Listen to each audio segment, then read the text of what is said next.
Welcome to SK Movie Stories channel. दोस्तों ये कहानी एक ऐसे बदसूरत आदमी की है जो कि अपनी औकात से ज्यादा खूबसूरत लड़की से प्यार कर बैठता है, लेकिन क्या वो लड़की उससे सेट हो पाती है या नहीं, आइए देखते हैं। तो कहानी शुरू होती है और हम जोरावर जख्मी को देखते हैं जो कि अपने कॉलेज में होता है। वो एक लड़की के पास जाता है और उससे अपने साथ प्रॉम पर चलने के लिए पूछता है, लेकिन उसकी गोटे जैसी शक्ल देखकर वो लड़की उसे मना कर देती है और वहां से चली जाती है। तभी वहां पर एंट्री होती है एक खूबसूरत लड़की बिल्लो बांसुरी की, जो कि इतनी ज्यादा खूबसूरत थी कि पूरा कॉलेज उसकी बांसुरी बजाने के लिए तरसता था। तभी जोरावर जख्मी भी उसे देखता है और उसे पहली नजर में ही उससे प्यार हो जाता है। इसके बाद हम बंद बल्ब को देखते हैं जो कि दिमाग से थोड़ा पैदल होता है और कॉलेज के कुछ लड़के उसे परेशान कर रहे होते हैं। तभी जोरावर जख्मी उसे बचाने के लिए उसके पास जाता है, लेकिन वो लोग जोरावर जख्मी को ही जख्मी कर देते हैं। पर तभी वहाँ पर बिल्लो बांसुरी आ जाती है और यहाँ पर हमें पता चलता है कि बंद बल्ब उसका भाई है। अब बिल्लो बांसुरी जोरावर जख्मी की बहादुरी से इंप्रेस हो जाती है और उसे अपने साथ में प्रॉम पर चलने के लिए पूछने लगती है, जिसे सुनकर जोरावर जख्मी खुश हो जाता है और उसे तो विश्वास ही नहीं होता कि इतनी खूबसूरत लड़की उसके जैसे झाटू के साथ प्रॉम पर कैसे जा सकती है। अगले दिन जब जोरावर जख्मी ये बात अपने दोस्तों को बताता है तो कोई भी उस पर विश्वास नहीं करता।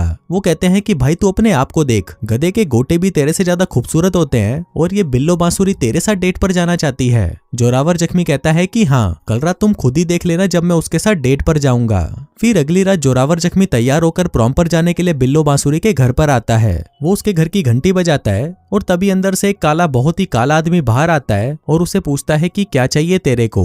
जोरावर जख्मी कहता है कि मैं बिल्लो बांसुरी को प्रॉम पर ले जाने आया हूँ। इस पर काला आदमी कहता है कि बिल्लो बांसुरी तो पहले ही अपने बॉयफ्रेंड के साथ प्रॉम पर जा चुकी है। अभी सुनकर जोरावर जख्मी मायूस हो जाता है, लेकिन तभी अंदर से उसकी माँ बाहर आती है और कहती है कि ये तो बस मजाक कर रहे थे, बिल्लो बांसुरी अंदर ही है। जिसके बाद वो जोरावर जख्मी को घर के अंदर बुला लेती है। फिर थोड़ी देर बाद बिल्लो बांसुरी तैयार होकर नीचे आती है, जो कि दिखने में इतनी ज्यादा खूबसूरत लग रही थी कि उसको देखते ही जोरावर जख्मी उसकी बांसुरी बजाने के लिए तड़पने लगता है। अब जोरावर जख्मी भी उसके माँ बाप के सामने इंप्रेशन झाड़ना चाहता था, इसलिए वो उसके भाई बंद बल्ब के पास जाता है और उसे एक बॉल गिफ्ट करता है। लेकिन तभी बंद बल्ब के अंदर एक पागल सुअर की आत्मा आ जाती है और वो जोरावर जख्मी को कुत्ते की तरह मार मार कर उसका भूत बना देता है। तभी बिल्लो बांसुरी उसे बताती है कि मेरे भाई को दौरे पड़ते हैं और अगर कोई इसके कानों पर हाथ लगाता है तो ये एक जंगली कुत्ते की तरह पागल हो जाता है। अब इसी दौरान बिल्लो बांसुरी की ड्रेस खराब हो जाती है तो वो ड्रेस चेंज करने के लिए अपनी मॉम के साथ रूम में चली जाती है। उधर जोरावर जख्मी को भी जोर का मूत लगा था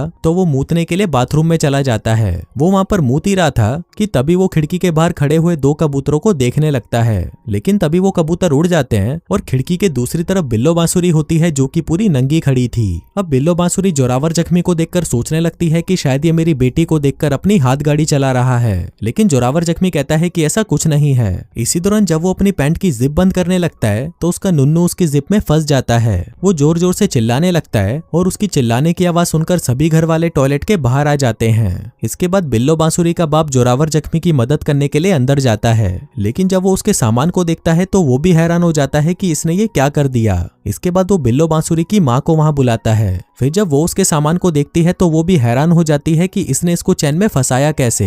इसी दौरान वहां पर एक पुलिस वाला आता है और वो भी जोरावर जख्मी के सामान को देखकर शॉक्ड हो जाता है। अब देखते ही देखते ये बात पूरे शहर में फैल जाती है और सभी लोग जोरावर जख्मी के फंसे हुए सामान को देखने वहां पर आने लगते हैं। लेकिन इसी दौरान वो पुलिस वाला उसके सामान को जिप से निकालने की कोशिश करता है, पर इसी दौरान उसका सामान और भी ज्यादा जख्मी हो जाता है और फिर नौबत तो यहाँ तक आ जाती है कि उसे अस्पताल ले जाने के लिए वहां पर एम्बुलेंस बुलाई जाती है। वहीं शहर के सभी लोगों को ये पता चल चुका था कि जोरावर जख्मी ने अपने सामान को पैंट में फंसा लिया है, इसलिए सभी इस नजारे को देखने के लिए वहां पर आने लगते हैं। इसी दौरान एम्बुलेंस भी वहां पर पहुंच जाती है और जोरावर जख्मी को हॉस्पिटल ले जाया जाता है। अब कहानी यहाँ से कुछ साल आगे शिफ्ट होती है और हम जोरावर जख्मी को देखते हैं जो कि अब काफी हैंडसम हो चुका था। वो बताता है कि उस रात के बाद से मैंने बिल्लो बांसुरी को कभी नहीं देखा, लेकिन अभी भी मैं उससे उतना ही प्यार करता हूँ और एक दिन मैं उसे ढूंढ कर ही रहूंगा। इसके बाद वो अपने एक दोस्त नील नितिन नाकारा से मिलने जाता है और वहां पर उसकी वाइफ और बच्चों को देखकर कहता है कि मैं भी तेरी तरह अपनी लाइफ में सेटल होना चाहता हूँ। इस पर नील उसे कहता है कि फिर तू किसी अच्छी लड़की से शादी क्यों नहीं कर लेता। लेकिन इस पर जोरावर जख्मी उसे कहता है कि मैं बिल्लो बांसुरी से अभी भी बहुत प्यार करता हूँ और मुझे पता चला है कि वो अपनी फैमिली के साथ मायामी में शिफ्ट हो गई है, लेकिन मुझे ये कंफर्म नहीं है कि उसने अभी भी शादी करी है या नहीं। इस पर नील नितिन नाकारा उसे एक प्राइवेट डिटेक्टिव का नंबर देता है और कहता है कि ये आदमी तुम्हारे लिए बिल्लो बांसुरी का पता लगा सकता है। इसके बाद हम जोरावर जख्मी को देखते हैं जो कि उस प्राइवेट डिटेक्टिव से मिलने के लिए उसके ऑफिस जाता है और इस डिटेक्टिव का नाम होता है सोनू दिलबाग। अब सोनू दिलबाग उसका ये काम करने के लिए रेडी हो जाता है और वो बिल्लो बांसुरी का पता लगाने के लिए सीधा मायामी पहुंच जाता है। वहां पर पहुंचते ही सोनू दिलबाग बिल्लो बांसुरी के घर जाता है और उसके घर के बाहर से उस पर नजर रखने लगता है। इसके बाद हम वहां पर बिल्लो बांसुरी को देखते हैं, जो कि अब पहले से भी ज्यादा मस्त हो चुकी थी और उसके बब्बे भी अब पहले से सॉलिड हो चुके थे। बिल्लो बांसुरी एक सर्जन बन चुकी थी और एक बूढ़ी औरत के साथ उसके अपार्टमेंट में रहती थी। अब सोनू दिलबाग बिल्लो बांसुरी का पीछा करने लगता है और उसे पता चलता है कि उसे गोल्फ खेलना बहुत पसंद है। फिर गोल्फ खेलने के बाद वो अपनी कुछ सहेलियों के पास जाती है, जहां पर वो बताती है कि उसे एक ऐसा लड़का चाहिए जो कि नेपाल से हो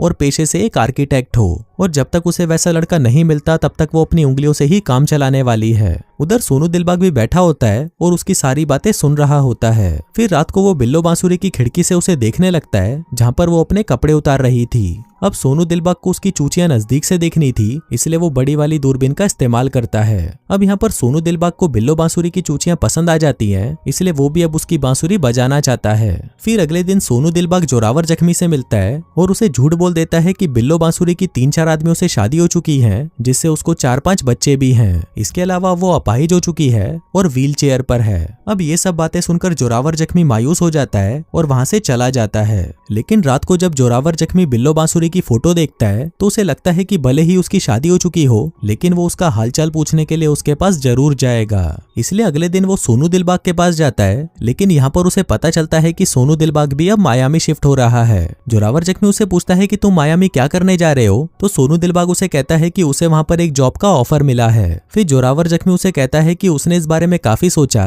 और उसे लगता है कि उसे बिल्लो बांसुरी के पास जाकर उसे बात करनी चाहिए। इसलिए वो सोनू दिलबाग से बिल्लो बांसुरी का एड्रेस मांगने लगता है, लेकिन सोनू दिलबाग उसे कहता है कि अभी तो बिल्लो बांसुरी जापान गई है और जैसे ही वो वहां से वापस आएगी मैं तुम्हें उसका एड्रेस भेज दूंगा। जो कहकर वो सीधा मायामी के लिए निकल जाता है। अब वहां पहुंचकर वो सीधा बिल्लो बांसुरी के पास जाता है और उसे बात करने की कोशिश करता है, लेकिन बिल्लो बांसुरी उस जैसे चूतिए को कहां भाव देने वाली थी। इसलिए सोनू दिलबाग बातों ही बातों में उसे बताता है कि वो नेपाल से है और पेशे से एक आर्किटेक्ट है। अब ये जानते ही बिल्लो बांसुरी उससे इंप्रेस हो जाती है और उन दोनों के बीच में दोस्ती हो जाती है। फिर वो उसे अपने साथ डेट पर चलने के लिए पूछती है, जिस पर सोनू दिलबाग भी उसे हाँ बोल देता है। फिर उसी रात सोनू दिलबाग बिल्लो बांसुरी के घर पर आता है, लेकिन गेट पर उस बुढ़िया का कुत्ता था जो उस पर गुर्राने लगता है। तभी सोनू दिलबाग अपनी जेब से गांजे की गोली निकालता है और उस कुत्ते को खिला देता है। अब कुछ ही देर में उस कुत्ते को नशा होने लगता है और वो शांत हो जाता है। अब बिल्लो बांसुरी ये देखकर सोनू दिलबाग से काफी इंप्रेस हो जाती है और उसे कहती है कि ये कुत्ता आसानी से किसी को पसंद नहीं करता। जिसके बाद वो और बुढ़िया उसके लिए कुछ पीने के लिए लेने किचन में जाते हैं, लेकिन तभी सोनू दिलबाग देखता है कि ज्यादा नशा होने की वजह से वो कुत्ते की मौत मर चुका है। लेकिन वो उन दोनों के वापस आने से पहले उनको जिंदा करने की कोशिश करता है, पर जब कोई भी तरीका काम नहीं आता तो वो एक टेबल लैंप की तार निकालता है और उससे उस कुत्ते को शॉक देकर जिंदा करने की कोशिश करता है, लेकिन ज्यादा करंट की वजह से उस कुत्ते को आग लग जाती है। अब उस आग को बुझाने के लिए सोनू दिलबाग जैसे ही उस कुत्ते के ऊपर पानी डालता है तभी वो कुत्ता वापस जिंदा हो जाता है। इसके बाद बिल्लो बांसुरी और सोनू दिलबाग साथ में डेट पर जाते हैं, लेकिन बिल्लो बांसुरी सोनू दिलबाग को एक आर्किटेक्ट की एग्जीबिशन में ले जाती है। यहाँ पर उसकी मुलाकात बिल्लो बांसुरी के दोस्त लंगड़े से होती है, जो कि एक आर्किटेक्ट था।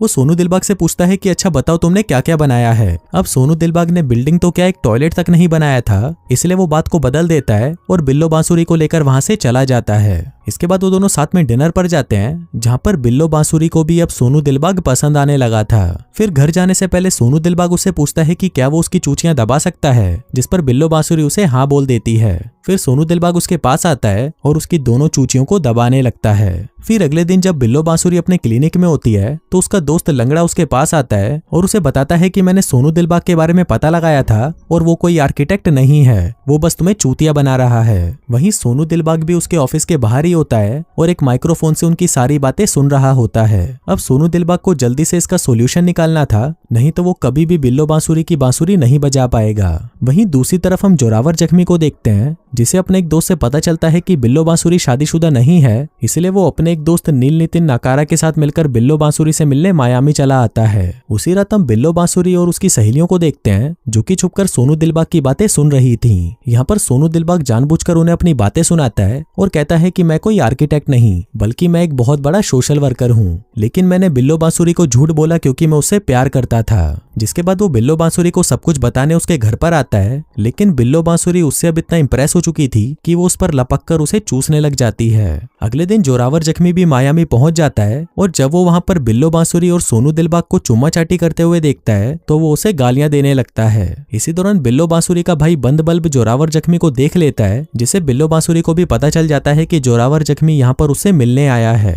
अब यहाँ पर बिल्लो बांसुरी उसे देखकर खुश होती है क्योंकि अब वो पहले से भी ज्यादा हैंडसम हो चुका था। इसके बाद जोरावर जख्मी उसे अपने साथ डेट पर चलने के लिए पूछता है, जिस पर बिल्लो बांसुरी उसे हाँ कर देती है। फिर उसी रात लंगड़ा बिल्लो बांसुरी के पास आता है और उसे बताता है कि सोनू दिलबाग कोई सोशल वर्कर भी नहीं है, बल्कि वो एक क्रिमिनल है जिसने कई लोगों का मर्डर किया है। अब ये सुनकर बिल्लो बांसुरी शॉक्ड हो जाती है और वहीं बाहर सोनू दिलबाग भी उसकी बातें सुन रहा था और वो सोचने लगता है कि अब उसे इस लंगड़े का कुछ करना ही पड़ेगा। फिर जब लंगड़ा बिल्लो बांसुरी के घर से बाहर आता है तब सोनू दिलबाग देखता है कि ये साला लंगड़ा भी नहीं है और वो बस नाटक कर रहा है। उसी रात जोरावर जख्मी को बिल्लो बांसुरी के साथ डेट पर जाना था तो वो बहुत ज्यादा नर्वस था। तभी नील नितिन नाकारा उसे कहता है कि जाने से पहले तू अपनी हाथ गाड़ी चला ले, इससे तू थोड़ा रिलैक्स हो जाएगा।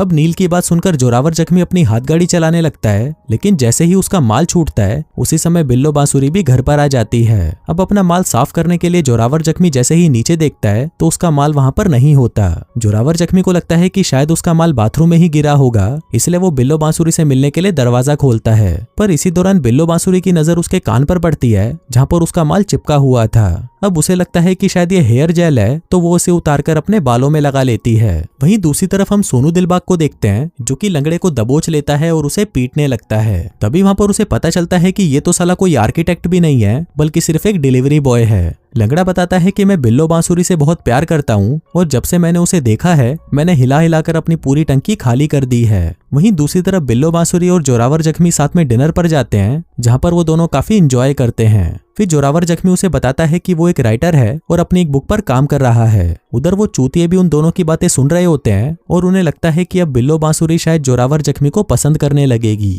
तभी सोनू दिलबाग को एक आइडिया बिल्लो बांसुरी के घर में फेंकता है।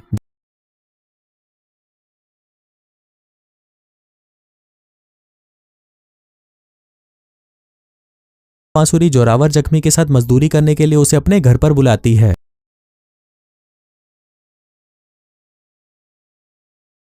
के अंदर खल्ली की पावर आ चुकी है और वो सोफे को एक हाथ से उठाकर सफाई कर रही है। तभी बिल्लो बांसुरी जोरावर जख्मी से कहती है कि तुम जाकर कुत्ते को देखो, कहीं वो टॉयलेट को गंदा ना कर दे। लेकिन जैसे ही जोरावर जख्मी उस कुत्ते को देखने के लिए वहां पर जाता है वो कुत्ता जोरावर जख्मी पर टूट पड़ता है, जिसके बाद उन दोनों के बीच में खतरनाक फाइट होने लगती है। अब इस फाइट में उस कुत्ते की सारी हड्डियां टूट जाती हैं, लेकिन जोरावर जख्मी और बिल्लो बांसुरी के बीच में और नजदीकियां बढ़ जाती हैं और अब वो दोनों अपना ज्यादातर टाइम साथ स्पेंड करने लगते हैं। अब उन दोनों के बीच में सब कुछ अच्छा ही चल रहा था, लेकिन एक दिन बिल्लो बांसुरी को एक लेटर मिलता है जिससे उसको पता चल जाता है कि जोरावर जख्मी ने ही सोनू दिलबाग को यहाँ पर उसकी जासूसी करने भेजा था। अब बिल्लो बांसुरी को लगता है कि सोनू दिलबाग ने उसे धोखा दिया है, इसलिए वो सोनू दिलबाग को वहां से चले जाने को कहती है और इन दोनों के बीच में जो कुछ भी था वो सब खत्म हो जाता है। फिर कुछ दिनों बाद जब बिल्लो बांसुरी अपने क्लिनिक पर आती है तभी वहां पर नील नितिन नाकारा भी आ जाता है जो उसे बताता है कि वो लेटर मैंने ही तुम्हें भेजा था। वो कहता है कि मैं तुमसे बहुत प्यार करता हूँ और तुम्हारे साथ मजदूरी करना चाहता हूँ, जिसके बाद वो बिल्लो बांसुरी पर टूट पड़ता है। लेकिन तभी वहां पर सोनू दिलबाग और लंगड़ा आ जाते हैं और नील नितिन नाकारा से उसको बचा लेते हैं। फिर कुछ देर बाद वहां पर जोरावर जख्मी आता है और वो नील नितिन से पूछता है कि तुम बिल्लो बांसुरी के पीछे क्यों पड़े हो, तुम्हारी तो इतनी सुंदर वाइफ और बच्चे हैं। इस पर नील नितिन उसे कहता है कि बिल्लो बांसुरी की चूचियां बहुत ही सॉलिड हैं और मैं उन्हीं चूचियों पर फिदा हूँ। अब सब एक एक करके बिल्लो बांसुरी को अपनी गर्लफ्रेंड बनने को कहते हैं, लेकिन बिल्लो बांसुरी सभी को मना कर देती है क्योंकि उन सभी ने उसे धोखे से पाने की कोशिश की थी।